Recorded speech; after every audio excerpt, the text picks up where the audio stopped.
먹다 남은 떡볶이 국물을 개밥처럼 던져주며 시어머니를 하녀 부리듯 했던 며느리. 며느리가 50억 보상금에 눈이 멀어 옥탑방을 습격한 그날 밤 진짜 주인의 사냥이 시작됩니다. 뽕작가 사연 시작 전 구독과 좋아요를 눌러주시고 어디서 듣고 계시는지 댓글 남겨주시면 계신 곳으로 재물운과 행운이 찾아갑니다. 찌는 듯한 7월의 태양이 강남 논현동의 낡은 빌라 옥상을 짐승의 혀처럼 핫고 지나갑니다. 아스팔트 바닥에서 피어오르는 아지랑이가 시야를 흐릿하게 만드는 오후 2시, 그 숨막히는 열기 속에서 칠순 노인. 말순은 쭈그리고 앉아 빨래판을 문지르고 있었습니다. 땀방울이 깊게 패인 주름 골짜기를 타고 내려와 턱 끝에서 뚝뚝 떨어져 대야의 거품 속으로 사라집니다. 아이고 허리야. 아이고 내 팔자야. 말순의 입에서 터져나오는 신음은 매미 소리에 묻혀 허공으로 흩어집니다. 그녀의 손에 들린 것은 자신의 옷이 아닙니다. 손바닥만 한 천 조각의 레이스가 달린 민망할 정도로 화려한 며느리 미영의 속옷입니다. 고무장갑도 끼지 않은 거친 손마디가 비누 거품을 낼 때마다 손가락 끝, 갈라진 틈으로 쓰라린 통증이 밀려옵니다. 세탁기가 고장 난 것도 아닙니다. 4층 안방에는 최신형 드럼 세탁기가 웅웅거리며 잘만 돌아가고 있지요. 하지만 며느리는 굳이 옥탑방에 사는 시어머니에게 빨랫감을 올려보냈습니다. 어머니, 제 속옷은 비싼 거라 세탁기에 돌리면 망가져요. 어머니 손빨래 솜씨가 좋으시니까 부탁 좀 드릴게요. 아, 그리고 섬유 유연제는 꼭 샹넬 걸로 써주세요. 비싼 거 쓰면 피부 뒤집어지니까. 그 말 한마디에 말순은 이 폭염 속에서 뜨거운 물을 받아가며 며느리의 속옷을 빨고 있는 것입니다. 옥탑방은 그야말로 찜통입니다. 에어컨은커녕 선풍기 한 대도 제대로 돌아가지 않는 이곳은 여름이면 사람이 살 곳이 못 됩니다. 반면 바로 아래층인 4층 주인 세대는 천국이지요.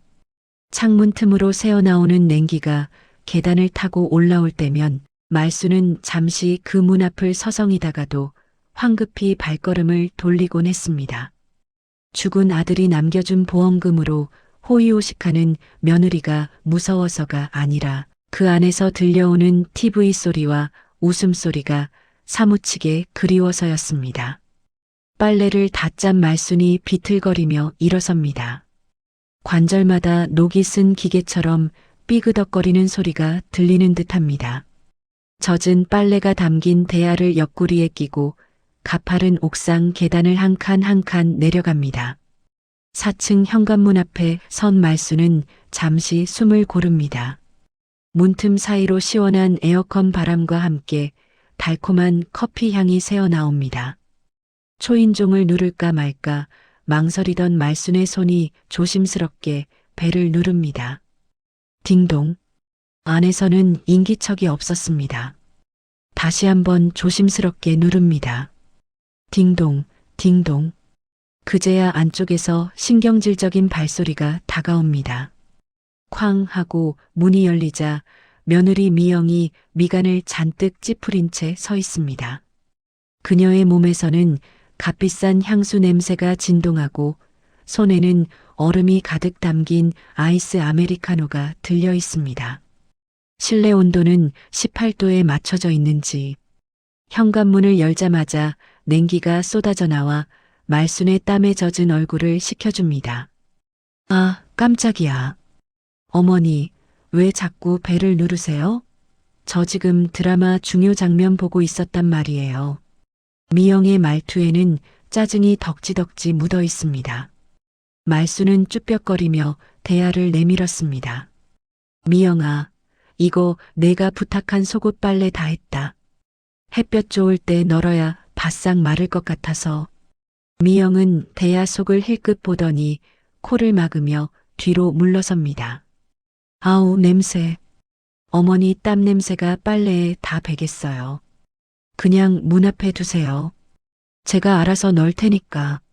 말순은 씁쓸한 미소를 지으며 대야를 바닥에 내려놓습니다. 그때 미영의 눈이 말순의 주머니 쪽으로 향합니다. 며칠 전부터 미영이 눈독 들이던 것이 있었지요. 바로 말순이 새벽마다 동네를 돌며 폐지를 주워 모은 쌈짓돈입니다. 어머니, 참, 지난번에 말씀드린 거 있잖아요. 관리비 낼 돈이 좀 부족한데, 어머니 폐지판 돈 좀 있으시죠? 말순의 가슴이 철렁 내려앉습니다. 그 돈은 겨울에 뗄 연탄을 미리 사두려고 한 푼, 두 푼 모은 피 같은 돈이었습니다. 얘야, 이건 겨울에 쓸 연탄 값이란다. 너도 알다시피 옥탑방은 기름 보일러도 안 들어오고, 어머니는 아들 보험금으로 편하게 사시면서 며느리 관리비 한번 내주는 게 그렇게 아까우세요? 죽은 그이 생각하면 제가 불쌍하지도 않으세요? 저는 남편 없이 혼자 이 넓은 집 관리하느라 얼마나 힘든 줄 아세요? 미영은 뻔뻔하게 거짓말을 늘어놓습니다. 아들의 사망보험금 3억 원은 이미 미영이 명품 가방과 피부가 시술, 그리고 정체불명의 투자로 다 날려먹은 지 오래였습니다. 하지만 그녀는 여전히 자신이 피해자인 양 행세하며 말순을 죄인 취급했습니다. 말순은 떨리는 손으로 주머니 속 꼬깃꼬깃한 지폐 뭉치를 꺼냈습니다. 1,000원짜리, 5,000원짜리가 섞인 3만 원 남짓한 돈. 자, 여기 있다. 이걸로라도 보태라. 미영은 그 돈을 낚아채듯 가져가며 입꼬리를 비죽 올립니다. 겨우 이거예요? 에이, 밥 한 끼 값도 안 되네. 그래도 뭐 없는 것보단 낫죠. 잘 쓸게요, 어머니. 미영은 고맙다는 말 한마디 없이 쾅 소리를 내며 문을 닫아버립니다. 굳게 닫힌 철문 앞에서 말순은 한참을 멍하니 서 있었습니다. 문 너머로 다시 TV 소리가 크게 들려옵니다. 하하, 저 여자 꼴 좀 봐. 진짜 웃긴다. 며느리의 자지러지는 웃음소리가 비수처럼 말순의 가슴에 꽂힙니다. 말순은 힘없이 돌아서서 다시 옥상으로 향하는 계단을 오릅니다. 다리가 후들거려 난간을 잡지 않고는 걸을 수가 없습니다. 옥탑방 앞에 도착했을 때 말순의 눈에 들어온 것은 문 앞에 덩그러니 놓인 찌그러진 양푼 하나였습니다.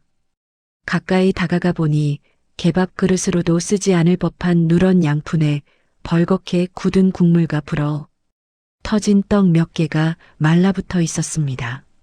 며칠 전에 미영이 시켜 먹고 남은 엽기 떡볶이 찌꺼기였습니다.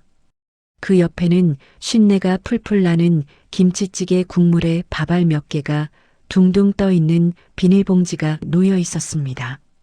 어머니, 음식물 쓰레기 버리려다가 아까워서 뒀어요. 데워 드시면 한 끼는 때우시겠죠? 요새 물가도 비싼데 아껴야죠. 조금 전 미영이 했던 말이 환청처럼 들려옵니다. 말순은 바닥에 주저앉아 그 처참한 밥상을 내려다보았습니다. 파리 두어 마리가 떡볶이 국물 위를 윙윙거리며 날아다니고 있었습니다. 배에서 꼬르륵 소리가 났지만 목구멍으로는 뜨거운 덩어리가 치밀어 올라 도저히 삼킬 수가 없었습니다.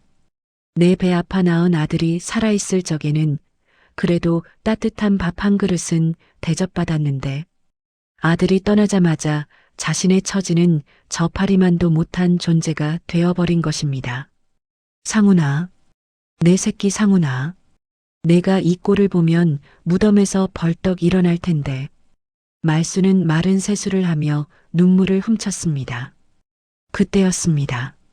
옥탑방의 얇은 합판문을 통해 아래층 계단에서 누군가 올라오는 소리가 들렸습니다. 며느리 미영의 발소리가 아니었습니다. 묵직하고 거친 남자의 구두 굽소리였습니다. 이 집에 남자가 올 리가 없는데 택배기사인가 싶었지만 발소리는 옥탑방이 아니라 4층 현관문 앞에서 멈췄습니다. 그리고 들려오는 소리, 띠띠띠띠, 도어락 비밀번호를 누르는 소리가 너무나 자연스럽게 들렸습니다. 띠리릭, 문이 열리는 소리와 함께 남자의 목소리가 들려왔습니다. 자기야, 나왔어. 많이 기다렸지? 말순의 귀가 번쩍 뜨였습니다. 자기라니? 이 대낮에 며느리 혼자 사는 집에 들어와서 자기라고 부르는 저 남자는 누구란 말인가? 뒤이어 미영의 애교 섞인 목소리가 옥상까지 또렷하게 들려옵니다. 어머, 오빠, 왜 이제 왔어? 내가 얼마나 보고 싶었는데. 말수는 떨리는 가슴을 부여잡고 옥상 난간 쪽으로 기어가 아래를 내려다보았습니다. 4층 현관문이 닫히기 직전 문틈 사이로 낯선 남자의 뒷모습과 그 남자의 허리를 감싸 안는 미영의 하얀 팔이 보였습니다. 그리고 그들이 현관에서부터 서로 뒤엉켜 들이닥치는 모습이 슬로우 모션처럼 말순의 눈에 박혔습니다. 현관문이 닫히고 둔탁한 소음이 차단되었지만 말순은 방금 본 장면을 믿을 수가 없었습니다. 아들이 죽은 지 겨우 1년이 지났습니다. 아직 상복을 태운 제가 바람에 다 날아가지도 않은 시간입니다. 그런데 대낮에 낯선 남자를 집으로 끌어들이다니. 그것도 시어머니가 버젓이 위층에 살고 있는데 말입니다. 분노와 배신감이 머리끝까지 치솟아올라 말순의 시야가 하얗게 변했습니다. 손끝이 파르르 떨리고 호흡이 가빠옵니다. 당장이라도 뛰어내려가 저 문을 부수고 들어가고 싶었지만 다리에 힘이 풀려 일어설 수가 없었습니다. 그때 닫힌 줄 알았던 4층 베란다 창문이 스르르 열리는 소리가 났습니다. 날이 더워 환기를 시키려는 모양이었습니다. 그리고 그 열린 창틈으로 아까보다 훨씬 더 적나라하고 끔찍한 소리가 새어나오기 시작했습니다. 오빠, 잠깐만. 저 위에 늙은이 있단 말이야. 들리면 어떡해? 상관없어. 그 늙은이가 알면 어쩔 건데? 어차피 힘도 없고 돈도 없는 뒷방 늙은인데. 야, 그보다 이거 봐라. 내가 너 주려고 선물 사왔다. 남녀의 웃음소리가 옥탑방의 정막을 깨고 비수처럼 날아와 꽂혔습니다. 말수는 양손으로 귀를 막았지만 소리는 손가락 틈새를 파고들어 고막을 찢어놓을 듯 울려 퍼졌습니다. 미영이 자신에게서 뺏어간 3만 원, 그 돈이 저 남자가 온 가방의 지퍼값이라도 될까 싶은 생각이 들자 비참함은 분노로 바뀌었습니다. 말수는 이를 악물었습니다. 잇몸에서 피가 배어 나올 정도로 세게 깨물었습니다. 더 이상 참을 수 없었습니다. 아니, 참아서는 안 되는 일이었습니다. 저들은 지금 인간으로서 지켜야 할 마지막 선을 넘고 있었습니다. 비틀거리는 몸을 일으켜 세운 말순의 눈빛이 달라졌습니다. 조금 전까지 빨래를 하며 신음하던 힘없는 노인의 눈빛이 아니었습니다. 먹이를 노리는 맹수처럼 서늘하고 날카로운 기운이 그녀의 눈동자 서렸습니다. 말수는 옥탑방 구석에 세워져 있던 낡은 쇠막대기를 집어들었습니다. 옥상 텃밭을 일굴 때 쓰던 녹슬고 묵직한 쇠막대기였습니다. 한 발 한 발. 말수는 소리 죽여 계단을 내려갔습니다. 심장이 터질 듯이 쿵쾅거렸지만 발걸음은 그 어느 때보다 단호했습니다. 4층 현관문 앞에 선 말수는 심호흡을 한번 크게 들이마셨습니다. 안에서는 여전히 교태 섞인 웃음소리와 남자의 낮은 속삭임이 들려오고 있었습니다. 자기야, 근데 저 옥탑방 할망구 언제까지 데리고 살 거야? 냄새나고 귀찮잖아. 안 그래도 요양원 알아보고 있어. 싼 데로 보내버리고 그 옥탑방 창고로 개조해서 오빠 작업실로 쓰면 딱 좋을 것 같아. 어때? 역시 우리 자기는 머리가 좋아. 그 늙은이 고려장 시키는 날 파티라도 해야겠네. 말순의 손에 들린 쇠막대기가 부르르 떨렸습니다. 요양원? 고려장? 파티? 이것들이 정말 갈 때까지 갔구나. 말순은 더 이상 망설이지 않았습니다. 그녀는 떨리는 손으로 도어락 비밀번호를 눌렀습니다. 띠띠띠띠. 비밀번호는 아들의 생일이었습니다. 미영이 아직 바꾸지 않은 모양이었습니다. 띠리릭. 경쾌한 잠금 해제 소리가 울리고 말수는 문을 활짝 열어젖혔습니다. 이 천하의 몹쓸 것들아. 말순의 고함 소리가 거실을 뒤흔들었습니다. 그러나 문을 열자마자 눈앞에 펼쳐진 광경은 말순의 상상을 훨씬 뛰어넘는 충격적인 모습이었습니다. 현관 입구부터 거실까지 널브러진 옷가지들 사이로 거실 한가운데 놓인 장식장 위에는 아들 상훈의 영정사진이 엎어져 바닥에 나뒹굴고 있었습니다. 액자 유리는 산산조각이 나 있었고 그 위를 그때였습니다. 소파 뒤에서 불쑥 튀어나온 누군가의 그림자가 말순을 향해 덮쳐왔습니다. 짐승 같은 거친 숨소리와 함께 번뜩이는 무언가가 말순의 눈앞을 스치고 지나갔습니다. 어머니. 당황한 미영의 비명과 함께 말순의 시야가 핑 돌며 바닥이 솟구쳐 올랐습니다.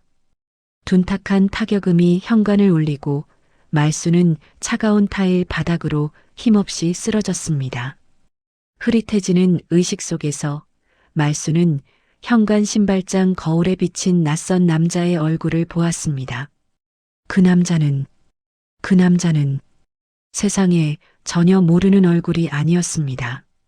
말순의 기억 저편, 잊으려야 잊을 수 없는 그 얼굴이 씩 웃으며 말순을 내려다보고 있었습니다.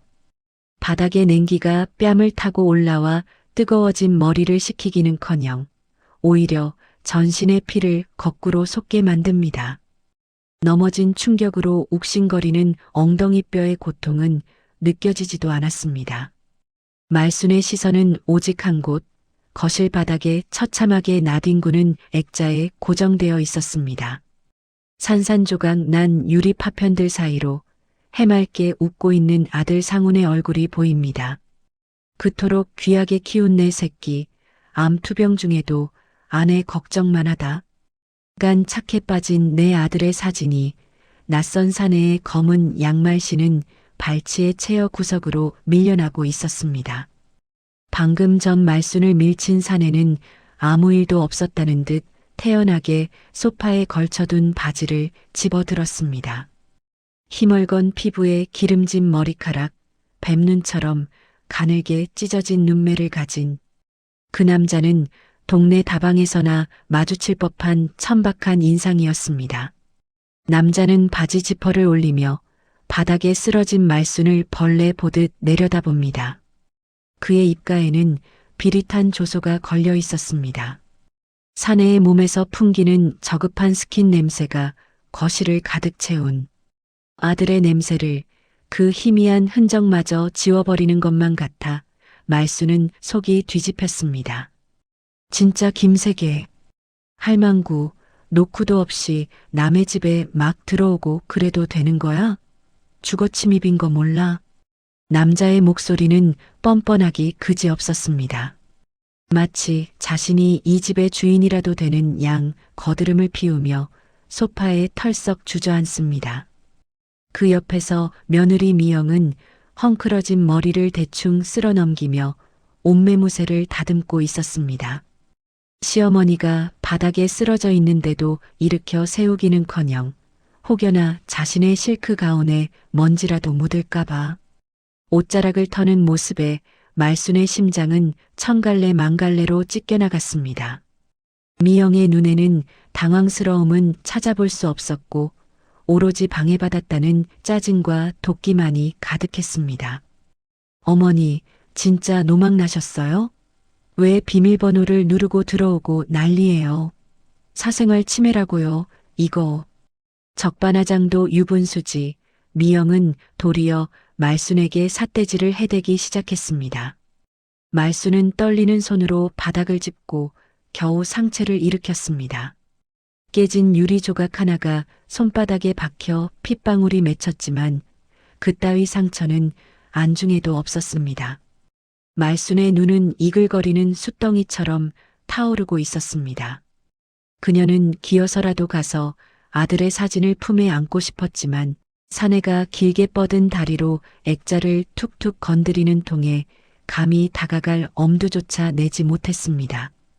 저 더러운 발길질에 아들의 얼굴이 지시겨지는 꼴을 보느니 차라리 내 눈을 뽑아버리고 싶다는 생각이 들 정도였습니다. 내년이 그러고도 사람이고 며느리냐? 상혼이 간 지 얼마나 됐다고.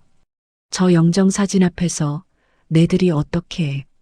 목구멍에서 끓어오르는 분노 때문에 목소리가 갈라져 쇳소리가 났습니다. 말순의 절규에 미영은 코웃음을 쳤습니다.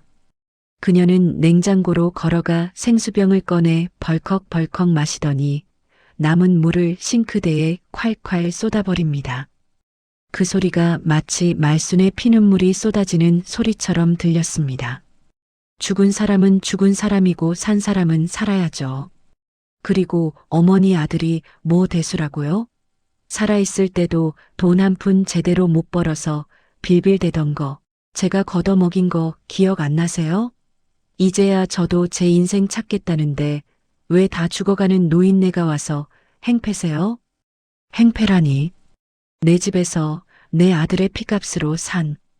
이 집에서 불륜을 저지르고 있는 것들이 감히 행패라는 단어를 입에 올립니다. 말수는 가슴을 쥐어뜯으며 통곡하고 싶었지만 저들 앞에서 약한 모습을 보이기 싫어 입술을 꽉 깨물었습니다. 입안 가득 비릿한 피맛이 번졌습니다. 그때 소파에 비스듬히 누워있던 사내가 지갑을 꺼냈습니다. 가죽 냄새가 풀풀 나는 명품 지갑에서 빳빳한 5만 원짜리 지폐 한 장을 꺼내더니 검지와 중지 사이에 끼워 말순을 향해 팔랑거립니다. 노란 신사임당의 얼굴이 말순을 비웃는 듯 했습니다.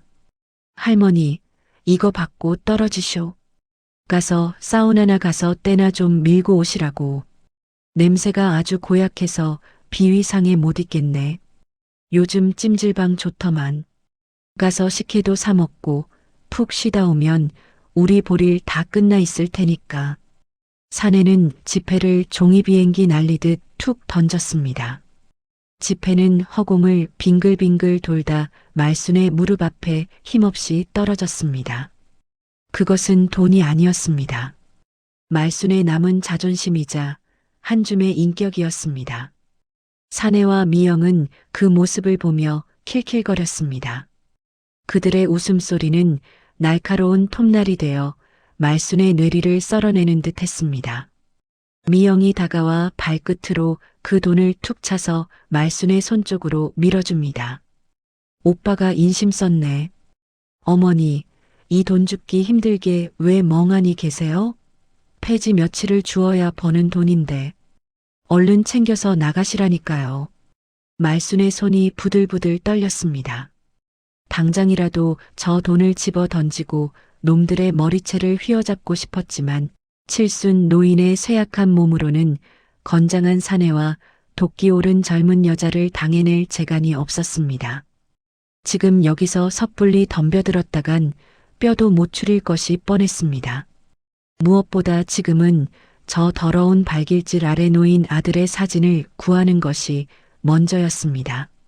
말수는 치욕을 삼키며 바닥을 기어 아들의 액자를 향해 손을 뻗었습니다.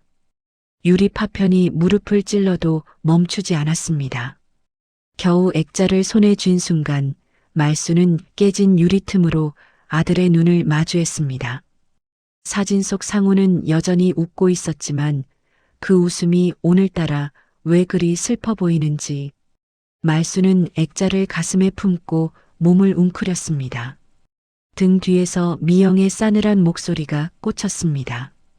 그 흉물스러운 사진 좀 치워요. 분위기 깨지게 거실 한가운데 둬서 이 사달을 만들어요? 어머니 방에나 갖다 놓으라고요. 말수는 아무 대꾸도 하지 않고 비틀거리며 일어섰습니다. 5만 원짜리 지폐는 거들떠보지도 않았습니다. 그저 품에 안은 액자에 묻은 먼지를 떨리는 손으로 닦아낼 뿐이었습니다. 현관을 향해 걸어가는 말순의 뒷모습은 너무나 작고 초라해 보였습니다. 도살장에 끌려가는 소도 이보다는 덜 처량했을 것입니다. 현관문을 열고 나서는 순간까지도 등 뒤에서는 두 남녀의 수군거림이 끊이지 않았습니다. 아우, 늙은이 냄새가 아직도 안 빠지네. 방향제 좀 뿌려. 자기야, 근데 저 할망구 진짜 건물명에 넘긴 거 맞아? 나중에 딴소리 하는 거 아니야? 걱정 마. 내가 다 알아서 했어. 저 노인네 글도 잘 못 읽잖아. 그냥 도장만 찍으면 되는 줄 알고. 쾅! 현관문이 닫히며 그들의 대화가 끊겼습니다. 하지만 말수는 발걸음을 옮길 수가 없었습니다. 방금 들은 말, 건물 명의와 글도 잘 못 읽는다는 소리가 귓가에 맴돌았습니다. 무슨 소리인가? 이 집의 명의는 분명 아들 상훈이 죽으면서 며느리 미영에게 넘어간 것으로 알고 있었습니다. 미영이 그렇게 말했고 변호사라는 사람도 와서 서류 뭉치를 보여주며 그렇게 설명했기에 까막눈이나 다름없는 말수는 그저 지장을 찍어주었을 뿐입니다. 그런데 명의를 넘겼다니? 아직 안 넘겨졌다는 말인가? 아니면 또 다른 무언가가 있다는 말인가? 복도에 멍하니 서 있는 말순의 귀에 닫힌 문 너머로 웅웅거리는 통화 소리가 희미하게 들려왔습니다. 사내의 목소리였습니다. 낡은 빌라의 방음이 허술한 탓에 현관문에 귀를 바짝 대자 목소리가 좀 더 또렷하게 들렸습니다. 형님, 작업 거의 다 됐습니다. 이 동네 재개발 확정 발표 나면 바로 넘기려고요. 등기부등본이요? 그거 아직 확인 안 해봤는데 뭐 뻔하죠. 며느리 앞으로 돼 있겠죠. 내일 구청 가서 확실히 떼어볼게요. 재개발, 그리고 등기부등본. 말순의 심장이 쿵 하고 내려앉았습니다. 평생을 시장 바닥에서 장사하며 산전수전 다 겪은 말순의 촉이 발동했습니다. 무언가 잘못되어도 단단히 잘못되었습니다. 아들이 남긴 유일한 유산인 이 빌라를 저것들이 팔아치우려 하고 있습니다. 그것도 재개발이라는 거대한 판돈을 놓고서 말수는 품에 안은 깨진 액자를 더욱 꽉 끌어안았습니다. 억울함과 분노로 눈앞이 캄캄했지만 동시에 정신이 번쩍 들었습니다. 이대로 당하고만 있을 수는 없었습니다. 놈들이 내일 구청에 간다고 했습니다. 그렇다면 나에게 남은 시간은 오늘 밤뿐입니다. 말수는 숨을 죽이고 도둑고양이처럼 살금살금 계단을 올라 옥탑방으로 향했습니다. 하지만 그녀의 눈빛은 아까와는 완전히 달라져 있었습니다. 모멸감에 젖어 있던 눈동자가 차갑게 가라앉으며 깊은 곳에서 서늘한 광기가 피어오르고 있었습니다. 옥상 문을 열자 후끈한 열기가 얼굴을 덮쳤지만 말수는 덥지 않았습니다. 그녀의 가슴 속에는 그보다 더 뜨거운 복수의 불길이 타오르고 있었기 때문입니다. 옥탑방 구석, 곰팡이 핀 장판 아래 깊숙한 곳. 그곳에 말순이 평생 숨겨온 비밀이 잠들어 있었습니다. 며느리 미영이, 아니 죽은 아들조차 까맣게 모르고 있던 그 비밀을 꺼낼 때가 온 것입니다. 그때 옥상 난간 너머로 검은색 세단 한 대가 골목 어귀로 들어오는 것이 보였습니다. 좁은 골목길에 어울리지 않는 고급 승용차였습니다. 차에서 내린 양복 입은 사내가 4층 창문을 올려다보며 누군가와 통화하는 모습이 말순의 눈에 포착되었습니다. 네, 회장님. 확인했습니다. 그 물건 확실합니다. 그 순간 말순의 입가에 묘한 미소가 번졌습니다. 아주 오랜만에 지어보는 섬뜩하리만큼 차가운 미소였습니다. 밤하늘을 찢어발길 듯한 천둥 소리가 강남 한복판을 뒤흔들었습니다. 마른 장 말하더니 갑작스레 쏟아지기 시작한 폭우는 옥탑방의 얇은 슬레이트 지붕을 뚫을 기세로 두들겨댔습니다. 후두둑 후두둑. 빗방울이 천장 틈새로 새어들어와 곰팡이 핀 벽지를 타고 검은 눈물처럼 흘러내립니다. 말수는 불도 켜지 않은 어두운 방. 한 구석에 앉아 빗물 받는 양동이에 떨어지는 물방울 소리를 메트로놈 삼아 가만히 숨을 고르고 있었습니다. 반면 바로 아래층인 4층 주인 세대는 그야말로 광란의 도가니였습니다. 두꺼운 콘크리트 바닥을 뚫고 올라오는 쿵쿵거리는 진동, 샴페인 잔이 부딪히는 파열음, 그리고 세상을 다 가진 듯한 남녀의 웃음소리가 배수관을 타고 옥상까지 적나라하게 전해져 왔습니다. 자기야, 대박이야, 대박. 뉴스 봤어? 여기 재개발 확정이라잖아. 미영의 하이톤 목소리가 빗소리를 뚫고 들려왔습니다. 낡은 빌라촌이 천지개벽할 땅으로 변한다는 소식. 평생 만져보지도 못한 50억이라는 천문학적인 액수가 그들의 눈앞에 아른거리고 있었습니다. 와, 진짜네. 야, 계산기 두드려봐. 이거 보상금 얼마나 나오겠어? 못해도 50억은 나오지. 오빠, 우리 이제 이 구질구질한 동네 뜨는 거야. 하와이 가서 살까? 그들은 이미 돈방석에 앉은 양미래를 설계하느라 정신이 없었습니다.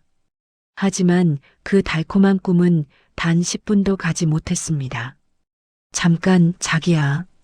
근데 확실히 해야지. 등기부등본 떼어봐. 명의가 확실히 자기 앞으로 되어 있는 거 맞지? 타닥타닥 키보드 두드리는 소리가 들리고 잠시 정적이 흘렀습니다. 그리고 곧이어 옥탑방까지 쩌렁쩌렁 울릴 비명소리가 터져 나왔습니다. 뭐야? 이거 왜 이래? 소유자 이름이 김말순? 김말순으로 되어 있잖아. 이 늙은이가 왜 주인이야? 4층의 공기가 순식간에 얼어붙었습니다. 미영의 목소리는 경악을 넘어 공포에 가까웠습니다. 죽은 남편이 멍청한 시어머니를 바지사장으로 세워두고 세금을 아끼려 했던 것인지 전산망에 박힌 주인은 분명 옥탑방의 늙은 시어머니였습니다. 당장 올라가서 도장 받아와. 인감도장이랑 권리증 다 뺏어오라고. 우당탕탕. 의자가 넘어지는 소리와 함께 짐승 같은 발소리가 계단을 타고 올라왔습니다. 말수는 어둠 속에서 조용히 눈을 감았습니다. 올 것이 왔구나. 탐욕의 눈이 먼 아기들이 제 발로 지옥문을 열러오는 소리였습니다. 쾅! 쾅! 쾅! 옥탑방의 낡은 나무 문이 부서질 듯 울렸습니다. 잠금 장치를 걸어두었지만 건장한 사내의 발길질 한 번에 문짝이 경첩제 뜯겨나갔습니다. 들이닥친 빗바람과 함께 미영과 내연남이 옥탑방 안으로 쳐들어왔습니다. 번개가 번쩍이며 그들의 일그러진 얼굴을 비쳤습니다. 미영의 눈은 붉게 충혈되어 있었고 머리는 산발이 된 채 비에 젖어 얼굴에 들러붙어 흡사 물귀신과도 같았습니다. 이 늙은 여우 같은 년, 자는 척하지 말고 일어나. 도장 어디 뒀어? 미영이 다짜고짜 말순의 멱살을 잡고 흔들었습니다. 말순의 가녀린 몸이 태풍 속의 촛불처럼 위태롭게 흔들렸습니다. 미영아, 이게 무슨 짓이냐? 시끄러워. 등기부등본에 내 이름이 박혀 있잖아. 우리 그이 꼬드겨서 내 명의로 해놓은 거 다 알아. 당장 내놔. 그거 내 돈이야. 미영과 사내는 미친 듯이 방을 뒤지기 시작했습니다. 옷장 서랍을 바닥에 쏟아붓고 낡은 이불을 갈기갈기 찢어발겼습니다. 내연남은 장판을 걷어내고 천장을 빗자루로 쿡쿡 찌르며 숨겨진 공간을 찾느라 혈안이 되어 있었습니다. 말순의 소중한 살림살이들이 평생을 아껴 모은 낡은 옷가지와 손대, 묻은 그릇들이 그들의 발 아래에서 처참하게 짓밟혔습니다. 그때 미영의 눈이 옥탑방 구석에 놓인 작은 자개함을 포착했습니다. 저거다. 저기 있지? 미영이 자개함으로 달려들었습니다. 말순이 안 된다. 라고 소리치며 미영의 팔을 붙잡았지만 젊은 여자의 힘을 당해낼 수는 없었습니다. 미영은 말순을 거칠게 밀쳐버렸습니다. 쿵 하는 소리와 함께 말순의 머리가 벽에 부딪혔습니다. 와장창 미영은 자괴함을 바닥에 패대기 쳤습니다.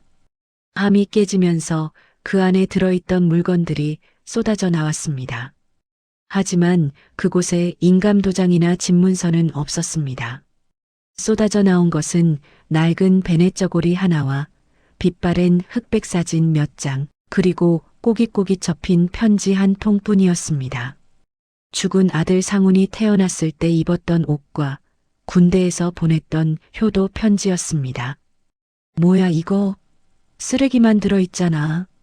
미영은 베넷 저고리를 집어들더니 걸레 짜듯 구겨서 말순의 얼굴에 던져버렸습니다. 이딴 거 끌어안고 살면 밥이 나와 쌀이 나와? 도장 내놓으라고. 안 주면 오늘 이 방 다 불태워버릴 거야. 말순은 바닥에 떨어진 아들의 베넷 저고리를 주워 품에 안았습니다. 눈물이 말라버린 줄 알았는데 뜨거운 것이 볼을 타고 흘러내렸습니다.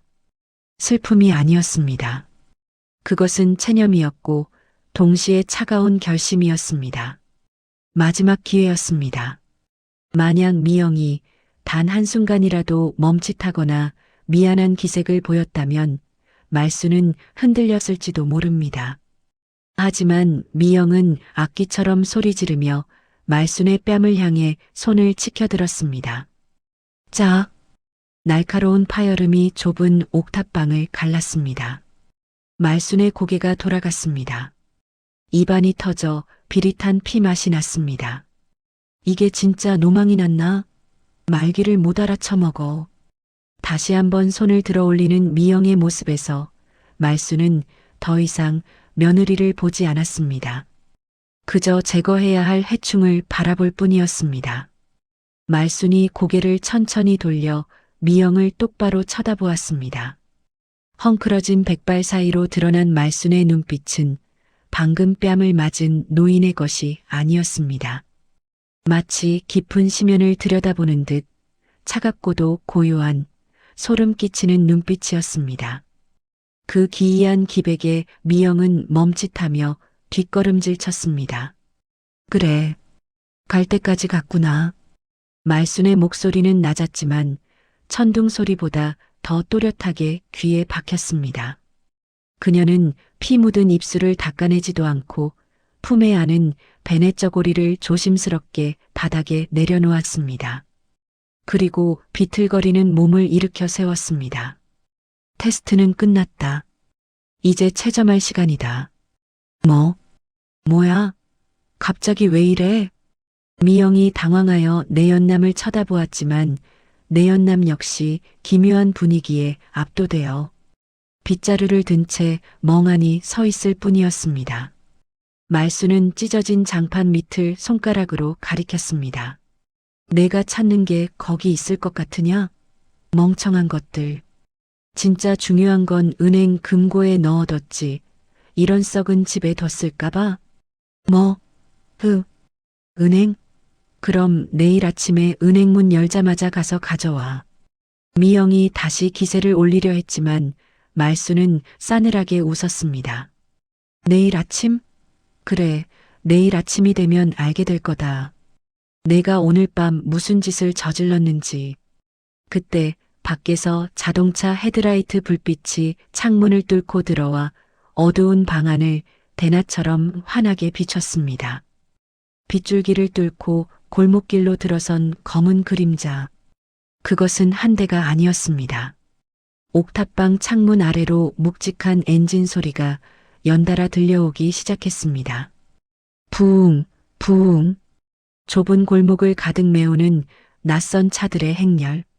미영과 내연남이 놀라서 창가로 달려갔습니다. 뭐야? 이 새벽에 웬 차들이야? 창밖을 내려다본 내연남의 입이 떡 벌어졌습니다. 비 내리는 골목길, 빌라 입구를 에워싼 수십 명의 건장한 사내들이 차에서 내리고 있었습니다. 그리고 그들 중 가장 앞장선 검은 우산을 쓴 양복쟁이 하나가 정확히 5층 옥탑방을 올려다보고 있었습니다. 번개가 번쩍이는 찰나 양복쟁이와 창가에 선 미영의 눈이 마주쳤습니다. 양복쟁이는 귀에 꽂은 무전기에 대고 무언가 짧게 지시를 내렸습니다. 동시에 1층 공동 현관문이 박살나는 소리가 들려왔습니다. 쾅! 무슨 일이야? 저 사람들 뭐야? 미영이 사색이 되어 뒤를 돌아보았습니다. 하지만 말수는 이미 그 자리에 없었습니다. 언제 나갔는지 열린 문틈으로 차가운 빗바람만이 들이닥치고 있었습니다. 그리고 어두운 계단 저편에서 수십 개의 육중한 군화 발소리가 계단을 타고 지진처럼 울려 퍼지기 시작했습니다. 쿵, 쿵, 쿵, 쿵. 점점 가까워지는 그 소리는 마치 저승사자의 발자국 소리 같았습니다. 미영과 내연남은 공포에 질려 뒷걸음질 쳤지만 이미 도망칠 곳은 없었습니다. 문밖 어둠 속에서 누군가의 거친 숨소리가 바로 코앞까지 다가와 있었습니다. 폭풍우가 휩쓸고 지나간 새벽 6시, 젖은 아스팔트 위로 차가운 안개가 내려앉아 있었습니다. 밤새 공포에 떨다 지쳐 잠든 4층 안방의 정적을 깬 것은 알람 소리가 아니었습니다. 현관문 도어락이 해제되는 전자음도 초인종 소리도 아닌 거대한 쇠망치가 철문을 후려치는 둔탁하고 파괴적인 굉음이었습니다. 쾅! 쾅! 쾅! 건물 전체가 지진이 난 듯 요동쳤습니다. 소파에 엉겨붙어 자고 있던 미영과 내연남이 비명을 지르며 튀어 일어났을 때는 이미 늦은 뒤였습니다. 굳게 잠겨있던 현관문이 종이장처럼 구겨지며 뜯겨나갔고 먼지 자욱한 입구로 붉은 조끼를 입은 건장한 사내들이 물밀듯이 쏟아져 들어왔습니다. 그들은 신발조차 벗지 않은 채 흙탕물이 묻은 군화발로 미영이 그토록 아끼던 대리석 바닥을 성큼성큼 짓밟으며 거실을 점령했습니다. 순식간에 30평 남짓한 거실이 30명의 용역들로 가득 찼습니다. 그들의 표정에는 감정이 없었습니다. 마치 기계처럼 혹은 도살장의 인부들처럼 건조하고 살벌한 눈빛뿐이었습니다. 개미 새끼 한 마리 빠져나갈 틈 없이 포위된 상황에서 미영은 덜덜 떨리는 손으로 가슴을 가리며 악을 썼습니다. 누구세요? 남의 집에 들어와서 뭐 하는 짓이야? 경찰 불러. 하지만 용역들의 대장으로 보이는 남자는 미영의 비명 따위는 들리지 않는다는 듯 무심하게 품 안에서 서류 봉투 하나를 꺼내 던졌습니다. 바닥에 툭 떨어진 서류에는 부동산 매매 계약서라는 굵은 글씨가 선명했습니다. 남자는 먼지를 털어내듯 귀찮은 표정으로 짧게 입을 열었습니다. 방패, 건물주 바뀌었다. 미영은 자신의 귀를 의심했습니다. 건물주가 바뀌다니 어제까지만 해도 시어머니 명의였던 집이 하룻밤 사이에 팔렸다는 것은 말도 안 되는 소리였습니다. 그녀는 바닥에 떨어진 계약서를 집어들었습니다. 매도인 김말순, 매수인 주식회사 태산개발, 그리고 특약사항에는 현존하는 모든 세입자의 명도는 매도인이 책임지지 않으며 매수인이 즉시 집행한다라는 문구가 붉은 펜으로 밑줄 쳐져 있었습니다. 이게 무슨 소리야? 우리 시어머니 집이라고. 내가 며느리란 말이야. 미영이 서류를 흔들며 발악했지만 반장은 코웃음을 쳤습니다. 그는 미영의 얼굴을 쳐다보지도 않고 손가락을 까딱이며 부하들에게 신호를 보냈습니다. 작업 시작해. 10분 안에 끝낸다. 그 명령 한마디에 거실은 아수라장이 되었습니다. 용역들은 일말의 망설임도 없이 집기들을 드러내기 시작했습니다. 미영이 할부로 산 85인치 TV가 전선이 뽑힌 채 거칠게 들려나갔고 장식장에 진열된 양주병들이 마구잡이로 포대에 담겼습니다. 그들이 물건을 다루는 방식은 이사를 돕는 것이 아니라 폐기물을 처리하는 그것이었습니다. 안 돼. 그거 비싼 거야. 놓으라고. 미영이 TV를 붙잡고 매달렸지만 건장한 용역은 미영을 팔이 쫓듯 가볍게 밀쳐냈습니다. 바닥에 나뒹군 미영의 눈앞에서 그녀의 보물 1호였던 샤넬백들이 창문 밖으로 휙휙 던져졌습니다. 4층 높이에서 떨어진 가방들이 바닥에 처박히는 소리가 둔탁하게 들려왔습니다. 옷장 속의 명품 옷가지들도 화장대 위에 고가 화장품들도 예외는 아니었습니다. 모든 것이 쓰레기처럼 취급되어 창밖으로, 현관 밖으로 내동댕이 쳐졌습니다. 그 난리통에 내연남은 구석에서 사색이 되어 떨고 있었습니다. 50억 보상금의 꿈은 고사하고 당장 제비족 인생이 끝나게 생긴 상황이었습니다. 상황 파악이 빠른 그는 미영이 바짓가랑이를 잡고 늘어지자 혐오스럽다는 듯 그녀를 발로 걷어찼습니다. 이거 나. 야, 너 건물주 며느리라며. 돈 많은 과부라며. 다 구라였어? 오빠 왜 그래? 나 좀 도와줘. 저 사람들 좀 막아봐. 미쳤어? 내가 깡패들하고 왜 싸워? 너 때문에 내 인생까지 조지게 생겼잖아. 비켜. 내연남은 바닥을 기는 미영의 손을 뿌리치고 챙길 수 있는 현금. 다발과 시계 몇 개만 낚아채 현관 쪽으로 달아났습니다. 용역들은 도망치는 쥐새끼를 잡을 생각도 없다는 듯 길을 터주었습니다. 사랑한다고 하와이에 가서 살자고 속삭이던 남자의 뒷모습은 그 누구보다 비겁하고 빨랐습니다. 오빠, 가지마. 오빠. 미영의 절규는 텅 빈 거실에 공허하게 울려 퍼졌습니다. 이제 남은 것은 속옷바람의 미영과 횡하니 비어버린 집뿐이었습니다. 반장이 미영에게 다가왔습니다. 그의 거대한 그림자가 미영을 덮쳤습니다. 아줌마도 나갈래? 아니면 짐짝처럼 던져질래?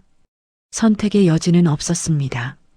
미영은 질질 끌려 나오다시피 현관 밖으로 쫓겨났습니다. 신발 한 짝 제대로 신지 못한 맨발이었습니다. 계단을 내려오는 내내 그녀는 벽을 붙잡고 버텼지만 등 뒤에서 미는 무시무시한 힘을 당해낼 재간은 없었습니다. 1층 현관 밖으로 내동댕이 쳐진 미영은 차가운 시멘트 바닥에 무릎을 꿇었습니다. 하늘에서는 빗방울이 다시 하나둘 떨어지기 시작했고 동네 주민들이 웅성거리며 모여들어 구경하고 있었습니다. 쓰레기 더미처럼 쌓인 자신의 살림살이들 옆에 주저앉은 미영의 몰골은 처참하기 그지없었습니다. 찢어진 잠옷 사이로 드러난 살결에는 생채기가 가득했고 헝클어진 머리카락은 빗물에 젖어 미역 줄기처럼 얼굴에 달라붙어 있었습니다. 아이고, 저게 무슨 꼴이야. 4층 세댁 아니야? 시어머니 옥탑방에 가둬놓고 유세 떨더니 꼴 좋다. 바람 피우던 남자랑 같이 쫓겨나는 거야? 세상에 천벌 받았네. 주민들의 수군거림이 비수처럼 꽂혔지만 미영은 고개를 들 수조차 없었습니다. 수치심과 공포 그리고 믿을 수 없는 현실에 온몸이 마비된 것만 같았습니다. 어제까지만 해도 50억 자산가를 꿈꾸던 그녀가 하룻밤 사이에 길거리의 노숙자보다 못한 신세로 전락해버린 것입니다. 그때였습니다. 주민들의 웅성거림이 일순간 잦아들더니 골목 입구에서부터 묵직한 엔진 소리가 들려왔습니다. 빗물을 가르며 미끄러지듯 들어온 차량은 이 낡은 동네에서는 평생 한번 볼까 말까 한 최고급 세단 벤틀리 리무진이었습니다. 검은색 차체가 내뿜는 위압감에 구경하던 사람들도 짐을 나르던 용역들도 모두 동작을 멈추고 길을 터주었습니다. 차는 정확히 미영이 주저앉아 있는 쓰레기 더미 앞에 멈춰 섰습니다. 칠흑 같은 선팅 때문에 안이 보이지 않는 뒷좌석의 창문이 아주 천천히 소름 끼칠 정도로 느릿하게 내려가기 시작했습니다. 미영은 홀린 듯 고개를 들어 그 창문을 바라보았습니다. 그리고 창문 너머로 드러난 얼굴을 확인한 순간 그녀의 심장은 그 자리에서 멈추는 듯 했습니다. 그곳에는 폐지 줍던 꼬질꼬질한 노파는 온데간데 없고 서늘할 정도로 우아하고 차가운 눈빛을 한 귀부인이 미영을 내려다보고 있었습니다. 뒷좌석의 창문이 완전히 내려가자 빗줄기 사이로 드러난 얼굴은 분명 시어머니 말순이었습니다. 하지만 그 모습은 미영이 알던 옥탑방 노인과는 천지 차이였습니다. 늘어난 티셔츠 대신 윤기가 흐르는 최고급 트위드 재킷을 걸치고 헝클어졌던 백발은 우아하게 올린 머리로 정돈되어 있었으며 무엇보다 백내장으로 흐릿하다 여겼던 눈동자는 선글라스 너머에서 서늘할 정도로 또렷하게 빛나고 있었습니다. 운전석 문이 열리고 제복을 입은 기사가 황급히 내려 뒷문을 열었습니다. 검은색 장우산이 펴지며 말순의 머리 위를 가렸습니다. 말순은 차에서 내리기 전 잠시 발을 멈추고 흙탕물이 튄 바닥을 내려다보았습니다. 그리고 마치 더러운 것을 밟기 싫다는 듯 미간을 살짝 찌푸리더니 반짝이는 명품 구두굽으로 무릉덩이를 피해 조심스럽게 아스팔트를 딛고 섰습니다. 그 짧은 동작 하나에서 뿜어져 나오는 기품과 위압감에 구경하던 동네 주민들은 숨소리조차 내지 못했습니다. 미영은 넋이 나간 사람처럼 입을 벌린 채 그 광경을 올려다볼 뿐이었습니다. 자신이 멸시하고 부려먹던 늙은이가 실은 강남 바닥에서 이름만 대면 알만한 빌딩 재벌이었다는 사실이 뇌리를 강타하며 현실 감각을 마비시켰습니다. 말순은 쓰레기 더미 속에 주저앉은 미영을 향해 천천히 걸어왔습니다. 또각또각 구두굽 소리가 빗소리를 뚫고 미영의 심장을 짓밟는 듯 했습니다. 미영은 본능적으로 바닥을 기어가 말순의 발목을 잡으려 했습니다. 어머니, 제가 잘못했어요. 눈이 뒤집혔었나 봐요. 한 번만, 제발 한 번만 용서해 주세요. 미영의 손이 말순의 발목에 닿으려던 찰나였습니다. 말순은 조금의 망설임도 없이 구두 끝으로 미영의 손등을 걷어찼습니다. 퍽 하는 소리와 함께 미영이 뒤로 나동그라졌습니다. 아픔보다 더 큰 충격에 미영이 고개를 들자 말순은 품에서 손수건을 꺼내 자신의 구두코를 닦아냈습니다. 어딜 감히 더러운 손을 대. 내 몸에 기생충 옵는다. 말순의 목소리는 북풍한 설보다 차가웠습니다. 격앙된 분노도 고함도 없었습니다. 그저 지독하게 건조하고 냉정한 사무적인 말투였습니다.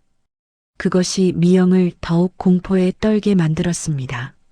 말순은 옆에 서 있던 비서에게 손짓을 했습니다. 비서가 두툼한 서류 봉투 하나를 말순에게 건넸습니다. 말순은 그 봉투를 미영의 얼굴을 향해 던졌습니다.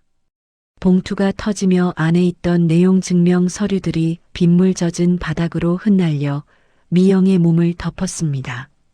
청구서다. 똑똑히 봐라.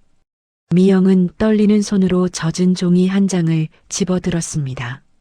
종이에는 손해배상 청구 및 부당이득 반환 소송이라는 글자가 적혀 있었고 그 아래에는 미영이 상상조차 할 수 없는 금액들이 나열되어 있었습니다.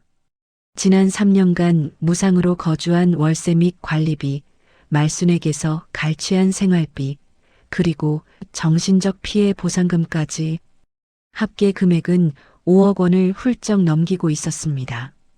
지난 3년 내 아들 잡아먹고 내 집에서 호의호식하며 내 연남까지 끌어들여 뒹군 대가다. 단 한 푼도 애누리는 없다. 어머니, 5억이라니요. 저 돈 없어요. 아시잖아요. 제발. 미영이 울먹이며 애원했지만 말수는 선글라스를 살짝 내리고 맨눈으로 미영을 응시했습니다. 그 눈빛에는 일말의 자비도 남아있지 않았습니다. 지난 1년간 옥탑방에서 겪었던 수모와 아들의 사진이 내팽개쳐지던 순간의 분노가 그 눈동자 안에서 시퍼렇게 타오르고 있었습니다. 돈이 없으면 몸으로라도 때워야지. 내가 좋아하는 그 내연남은 도망갔더구나. 넌 도망갈 생각 마라. 내 이름으로 출국 금지 신청해놨고 4명의 통장, 카드 다 압류 걸었다. 말수는 허리를 숙여 미영의 귓가에 얼굴을 가져다 댔습니다. 그리고 낮고 싸늘한 목소리로 미영의 뼛속까지 사무칠 마지막 선고를 내렸습니다. 밀린 월세 3년치, 콩팥을 팔든 누나를 팔든 갚아라. 못 갚으면 평생 감옥에서 썩게 해주마. 내 아들이 지하에서 편히 눈 감을 때까지 넌 살아서 지옥을 맛보게 될 거다. 말을 마친 말수는 미련 없이 등을 돌렸습니다. 비서가 다시 우산을 받쳐들었고 말수는 우아한 걸음걸이로 대기하고 있던 리무진을 향해 걸어갔습니다. 미영은 빗물 섞인 흙바닥을 기어가며 절규했습니다. 어머니, 어머니, 잘못했어요. 제가 다 갚을게요. 제발 감옥만은 안 돼요. 하지만 닫힌 차 문은 다시는 열리지 않았습니다. 엔진 소리가 웅장하게 울리며 검은색 세단은 유유히 골목을 빠져나갔습니다. 바퀴가 굴러가며 튀긴 흙탕물이 미영의 얼굴을 뒤덮었지만 차는 속도를 줄이지 않았습니다. 동네 사람들은 혀를 차며 하나둘 자리를 떴습니다. 누구 하나 미영에게 손을 내미는 사람은 없었습니다. 철거 용역들도 짐 정리가 끝났다며 철수해버린 텅 빈 골목. 폭우가 쏟아지는 거리에 홀로 남겨진 미영은 쓰레기 더미 속에 파묻혀 짐승처럼 울부짖었습니다. 자신이 발로 찼던 그 늙은 노인이 실은 자신의 인생을 구원해 줄 수 있었던 유일한 동아줄이었음을, 그리고 제 손으로 그 줄을 끊어버리고 낭떠러지로 떨어졌음을 깨달은 자의 처절한 후회였습니다. 빗줄기는 굵어지고 미영의 통곡 소리는 천둥 소리에 묻혀 사라져갔습니다. 강남 한복판, 욕망으로 쌓아 올린 모래성이 완전히 무너져 내린 자리에는 비참한 얼룩만이 남았습니다. 여러분, 오늘 사연 어떻게 들으셨나요? 마지막 빗속의 절규를 들으며 막힌 속이 뻥 뚫리는 시원함을 느끼셨을지 모르겠습니다. 하지만 이 사연이 우리에게 남기는 뒷맛은 단순히 통쾌함만은 아닐 겁니다. 말순 여사님이 굳이 낡은 옥탑방에서 폐지를 주우며 며느리를 지켜봤던 이유. 그것은 바로 돈이라는 화려한 포장지를 벗겨낸 뒤에 남는 사람의 진심을 보고 싶으셨기 때문이겠지요. 황금만능주의 시대라고들 합니다. 돈이면 부모 형제도 몰라본다는 흉흉한 세상입니다. 사연 속 미영 씨는 눈앞에 50억이라는 허상에 눈이 멀어 정작 비바람으로부터 자신을 지켜줄 수 있었던 유일한 울타리를 제 발로 걷어차 버렸습니다.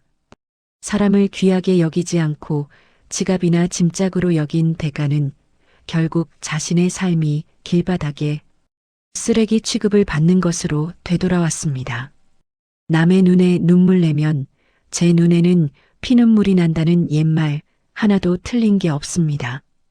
뿌린 대로 거둔다는 인과응보의 법칙은 언제나 서늘하고도 정확하게 찾아오는 법이니까요. 부디 우리 시청자 여러분 곁에는 여러분의 지갑이나 배경이 아니라 세월이 내려앉은 여러분의 주름진 손을 진심으로 잡아주는 따뜻한 사람들이 가득하길 바랍니다. 진짜 부자는 돈이 많은 사람이 아니라 믿어주는 사람이 곁에 있는 사람일 테니까요. 지금까지 사연 읽어주는 뽕작가였습니다. 오늘도 마음 따뜻한 하루 보내십시오. 감사합니다.